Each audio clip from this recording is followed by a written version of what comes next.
Hello students, मेरा नाम सालिनी पांडे है और आज मैं आप लोगों को 11th क्लास की केमिस्ट्री का फर्स्ट चैप्टर पढ़ाने जा रही हूँ। ये मेरी केमिस्ट्री 11th क्लास के लिए फर्स्ट वीडियो है।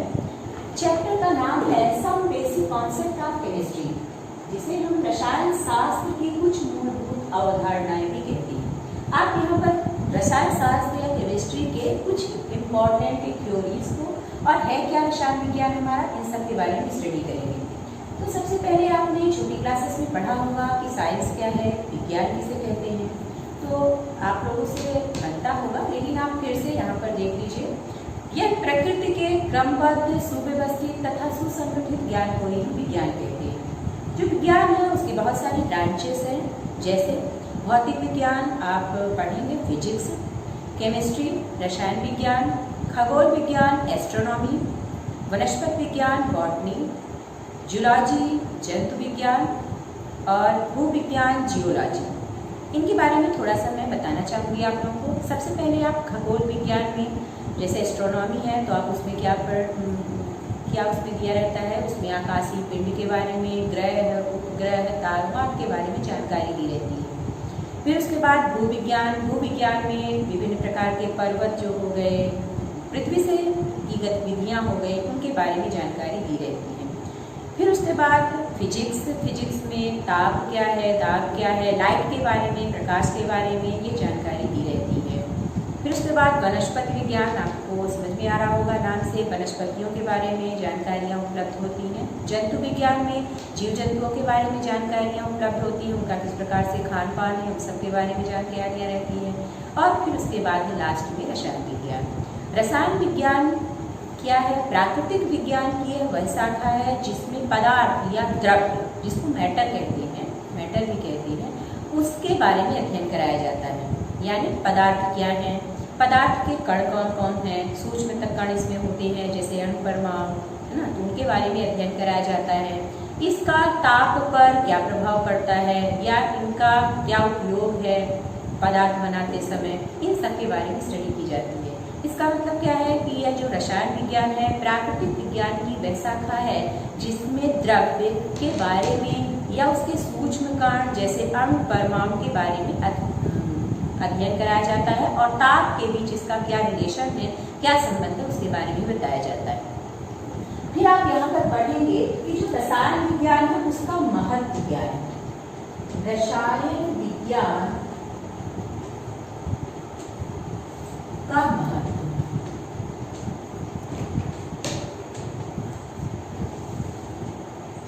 रसायन विज्ञान का इम्पोर्टेंस कहाँ पर है, हम रसायन विज्ञान को क्यों पढ़ना चाहिए, रसायन विज्ञान हमें क्यों पढ़ाया जाता है, इसके बारे में यहाँ पर आप समझिए। जितनी भी आपकी जरूरत की चीजें हैं सभी इस रसायन विज्ञान की ही देन है, सब इस केमिस्ट्री की ही देन है। अगर हम चर्चा करें तो सबसे पहले आप स्वास्थ्य रक्षा, सबसे पहला अगर उसको हम क्षेत्र देखें तो वह है स्वास्थ्य रक्षा। कोई भी व्यक्ति अगर बीमार होता है तो उसको दवाइयों की जरूरत पड़ती है और जो दवाइयाँ होती हैं, जो केमिकल होते हैं, उससे बनी हुई होती है। इस समय कोविड का समय चल रहा है, आप देख रहे होंगे कि बहुत सारी वैक्सीन्स के लिए बताया जा रहा है। तो ये जो वैक्सीन्स हैं, टीके हैं, ये सब और जितनी भी दवाइयाँ हैं, जैसे किसी को दर्द अगर है तो दर्द निवारक गोलियाँ जो है, जितनी एंटीबायोटिक्स हैं, यानी दवाइयों से संबंधित जितनी भी चीज़ें हैं सभी केमिकल से बनी हुई होती हैं। सभी रसायन विज्ञान का वहाँ पर महत्व है, रसायन शास्त्र की ये सब भी। सेकंड अगर हम चले तो सेकंड है खाद्य के क्षेत्र में, खाद्य क्षेत्र। अगर खाद्य क्षेत्र में देखें तो जो शक्कर का उत्पादन है, जो शैकरीन वगैरह है, जो जिसको हम कृत्रिम मधुरक भी बोलते हैं, ये सभी केमिकल्स हैं। जितने भी डायबिटीज के पेशेंट होते हैं वो सब कृत्रिम मधुरक का यूज करते हैं मिठास को प्राप्त करने के लिए। उसमें उनका कैलोरी मान नहीं बढ़ता है, लेकिन उनको मीठे का स्वाद आ जाता है। ये सभी क्या है, रसायन है। ये सब खाद्य क्षेत्र में उसका उपयोग किया जाता है। वनस्पतियाँ जो है उन सब का निर्माण भी इसी के माध्यम से किया जाता है। फिर हम विभिन्न, अगर हम थर्ड नंबर देखें कृषि क्षेत्र, कृषि क्षेत्र में भी इसका बहुत सारा इम्पोर्टेंस है।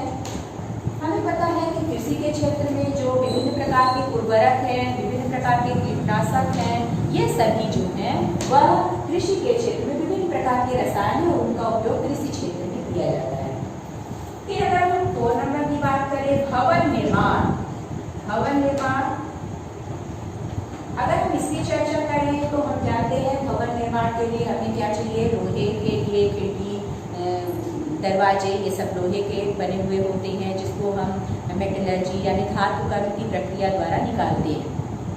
जितने भी भवन बनाने के लिए सीमेंट चाहिए, बालू चाहिए, है ना, पॉलिश करने के लिए चूना चाहिए, ये सभी में रसायन का उपयोग किया जाता है।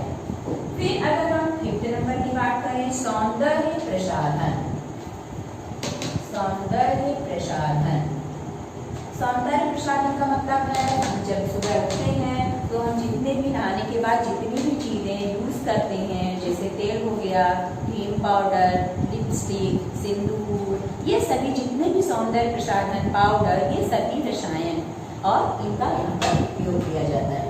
ऐसे ही बहुत सारे धातु और मिश्र धातु, धातु कर्म की प्रक्रिया में भी इसका उपयोग किया जाता है। ऐसे बहुत सारे इनके क्षेत्र हैं जिनमें रसायन का उपयोग किया जाता है। टूथपेस्ट यूज करते हैं, वो भी एक प्रकार का रसायन है, उसे से उसका निर्माण किया जाता है। ठीक है, जितनी भी खिड़कियाँ वगैरह बनी हुई हैं, जितने भी ये सभी में केमिकल का यूज किया जाता है। क्यों? क्योंकि जो लोहा निकलेगा वो धातु कर्म की प्रक्रिया से निकलेगा। ऐसे ही इसके बहुत सारे इम्पोर्टेंस है। फिर उसके बाद हम चर्चा करते हैं, जैसे हमने परिभाषा में बताया था कि रसायन विज्ञान जो है वह पदार्थ से संबंधित है और उसमें पदार्थ के बारे में अध्ययन कराया जाता है, द्रव्य के बारे में अध्ययन कराया जाता है। तो पहले हम देखते हैं कि द्रव्य या पदार्थ है क्या।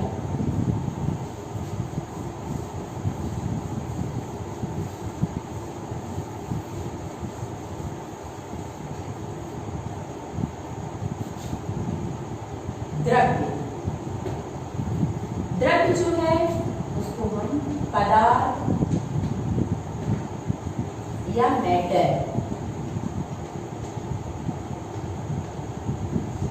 कहते हैं। आपने छोटी क्लासेस में भी पढ़ा होगा जो द्रव्य क्या है, वह कोई भी वस्तु जो भी स्थान घेरती है जिसमें द्रव्यमान होता है उनको हम पदार्थ कहते हैं।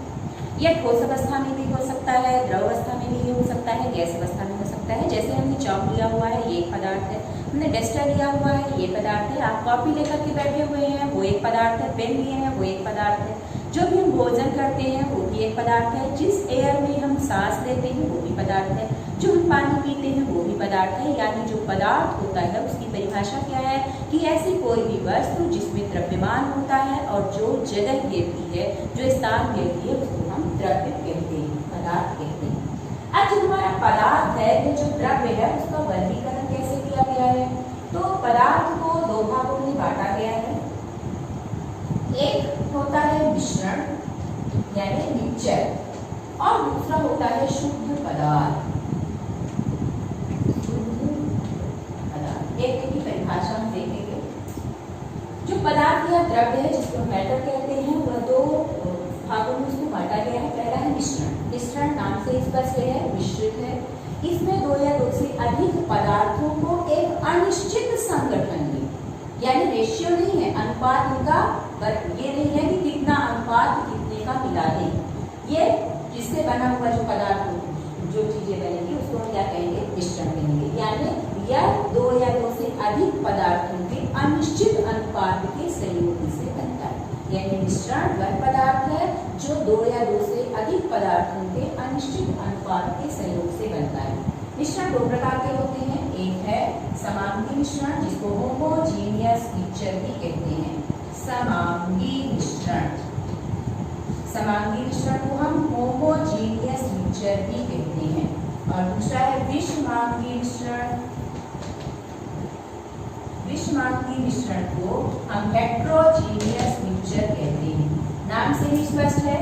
जो समांगी मिश्रण है इसमें भी दो से अधिक पदार्थ मिले हुए होते हैं, लेकिन इस प्रकार के पदार्थ मिलते हैं और जो हमारा मिश्रण बनता है वह देखने में एक जैसा लगता है। यानी जो समांगी मिश्रण होता है, समांगी मिश्रण वह मिश्रण है जो दो से अधिक पदार्थों से मिलकर बना हुआ है और ये ऐसा मिश्रण है जो देखने में एक जैसा लगे, यानी उसमें अलग अलग अवयव नजर ना आए।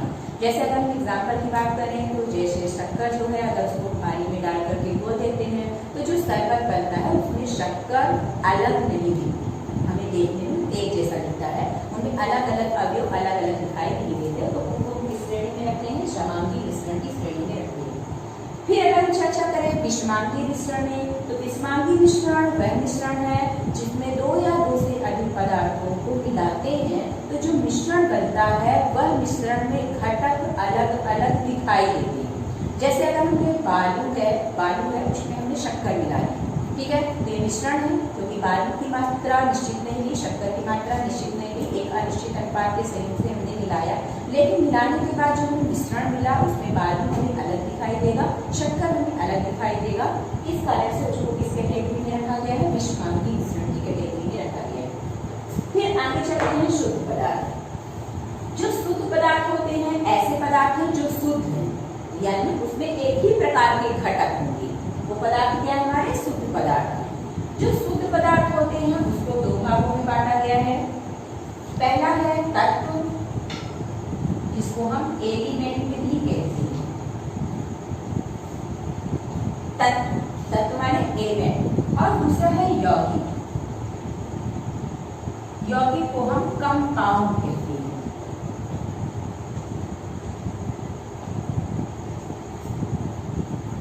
जो शुद्ध पदार्थ है उसको दो भागों में बांटा गया है, तत्व एलिमेंट और यौगिक कंपाउंड।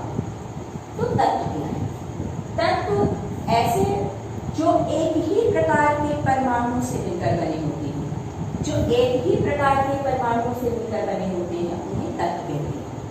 आवर्त सारणी में जितने भी दिए गए हैं सिंबल्स वो सभी तत्व हैं। आवर्त सारणी में जितने भी सिंबल्स देखते हैं जैसे हाइड्रोजन, नाइट्रोजन, ऑक्सीजन, क्लोरीन, है ना, titanium, vanadium, chromium, copper, lanthanum, actinium, जितने भी आवर्त सारणी में सिंबल देखते हैं वो सभी आपके एलिमेंट हैं, तत्व। अगर कोई आपसे तत्व बोले तो उनको देख करके या उनको याद करके कोई भी आप बता दीजिए वो तत्व। तो तत्व क्या है? जो एक ही प्रकार के परमाणु से मिलकर बने होते हैं तत्व कहते हैं। फिर उसके बाद जो तत्व होता है वह तत्व के अणु भी होते हैं। तत्व होते हैं उनके अणु भी होते हैं, उनको हम बाद में अभी डिटेल से बताते हैं। पहले यौगिक देख लेते हैं। यौगिक क्या है? जो दो या दो से अधिक तत्वों के एक निश्चित अनुपात के संयोग से मिलते हैं। दो या दो से अधिक तत्वों के एक निश्चित अनुपात के संयोग से मिलते हैं, उनको कहते हैं यौगिक। यौगिक के भी अणु होते हैं, जैसे वाटर H2O, यौगिक के जो अणु होते हैं उसको हम कैसे कहते हैं? H2O। इसमें दो एलिमेंट्स हैं, दो तत्व हैं, हाइड्रोजन और ऑक्सीजन। ये दो तत्वों के निश्चित अनुपात के संयोग से मिला है। हाइड्रोजन के यहाँ पर दो परमाणु होंगे, ऑक्सीजन यहाँ पर एक है। कार्बन डाइऑक्साइड, सल्फ्यूरिक अम्ल, सल्फर डाइऑक्साइड, ग्लूकोज, ये सभी क्या है? हमारे यौगिक हैं। दो से अधिक तत्वों के निश्चित अनुपात के संयोग से बनते हैं। अब देखिए जो तत्व है, तत्व की जो डिफिनीशन थी वो थी एक ही प्रकार के परमाणु से मिलकर बने होते हैं ये जो तत्व। तो परमाणु क्या है? परमाणु को समझने के लिए आप उनकी परिभाषा सुन सकते हैं कि तत्व का वह सूक्ष्मतम कण जो कि स्वतंत्र अवस्था में नहीं रह सकता लेकिन रासायनिक अभिक्रिया में भाग लेता है, उसे हम परमाणु कहते हैं। परमाणु को हम एटम भी कहते हैं। परमाणु, एटम। परमाणु क्या है? यह तत्व का वह सूक्ष्मतम कण है जो कि स्वतंत्र अवस्था में नहीं रह सकता लेकिन रासायनिक अभिक्रिया में भाग लेता है, परमाणु कहलाता है। अब जो तत्व के अणु क्या हैं? तत्व के अणु अभी हमने चर्चा की थी कि तत्व के अणु भी होते हैं। तत्व के अणु जो होंगे वो क्या होंगे? अणु किसे कहते हैं? इनको हम मॉलिक्यूल्स कहते हैं। अणु को हम मॉलिक्यूल्स कहते हैं।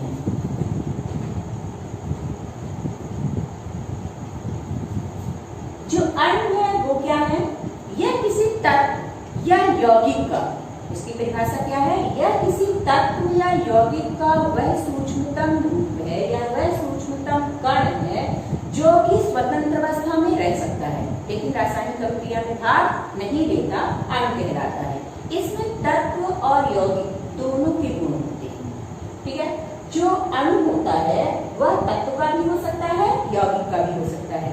जो तत्व का अणु है, तो तत्व का अणु अनेक प्रकार के होता है, जैसे एक परमाणु अणु, जैसे एक परमाणु अणु, द्विपरमाणु अणु, त्रिपरमाणुक अणु, बहुपरमाणुक अणु। जो तत्व का अणु होता है वह अनेक प्रकार का होगा। एक परमाणु अणु आप हेडिंग डाल सकते हैं, तत्व का अणु, तत्व के अणु में एक प्रकार है एक परमाणु अणु। इसका एग्जाम्पल है एक परमाणु अणु का, एक परमाणु अणु। एक परमाणु अणु का मतलब क्या है? ऐसा अणु जिसमें एक ही परमाणु, उसको हम क्या कहेंगे? एक परमाणु अणु कहेंगे। जैसे एग्जाम्पल अगर हम दें, जैसे सोडियम, अगर आपसे सोडियम कोई बोला जाता है तो आप क्या लिखते हैं केवल संकेत Na, यानी सोडियम के एक अणु में सोडियम का एक ही परमाणु होता है। उसी प्रकार से एल्यूमिनियम एक परमाणु हो गया, हीलियम एक परमाणु हो गया, ऐसे बहुत सारे एग्जांपल्स हैं। कार्बन हो गया एक परमाणु हो गया। इसी प्रकार से फर्स्ट वाले में जितने भी हैं, पोटेशियम हो गया, रुबिडियम हो गया, सीजियम हो गया, ये सभी क्या है? एक परमाणु है। यानी सोडियम के एक अणु में सोडियम का एक ही परमाणु है, एल्यूमिनियम के एक अणु में एल्यूमिनियम का एक ही परमाणु है। इसका मतलब ये एक परमाणु का अणु है, ये तत्व का अणु है। ये क्या है? तत्व के अणु। इसी प्रकार से दूसरा है द्विपरमाणु अणु। द्विपरमाणु अणु, जो द्विपरमाणु का अणु है उसको हम डाई एटॉमिक मॉलिक्यूल्स भी कहते हैं। जैसे O2 द्विपरमाणु है, O2, N2, F2, Cl2, Br2, I2, ये सभी क्या है? द्विपरमाणु है। इसका मतलब क्या है कि ऑक्सीजन के एक अणु में ऑक्सीजन के दो परमाणु। इसको कैसे पढ़ा जाता है? ऑक्सीजन के एक अणु में ऑक्सीजन के दो परमाणु है, नाइट्रोजन के एक अणु में नाइट्रोजन के दो परमाणु है, फ्लोरीन के एक अणु में फ्लोरीन के दो परमाणु है। ठीक है। फिर उसके बाद इसी तरह त्रिपरमाणु अणु। त्रिपरमाणु अणु का एग्जांपल क्या है? O3। ऑक्सीजन के तीन परमाणु अगर आपस में जुड़ जाए तो ओजोन बना लेते हैं, ये त्रिपरमाणु का उदाहरण है। इसी प्रकार से चतुष्परमाणु भी होता है, P4 फास्फोरस चतुष्परमाणु अणु है, सल्फर अष्टपरमाणु अणु है। तो ये सब बहुपरमाणु में आ जाते हैं, ये तत्व के अणु हैं। ठीक है। अब इसके बाद यौगिक का अणु। जो यौगिक का अणु होता है उसे हम विषम परमाणु भी कहते हैं। जो यौगिक का अणु होता है उसे हम विषम परमाणु भी कहते हैं। जैसे यौगिक का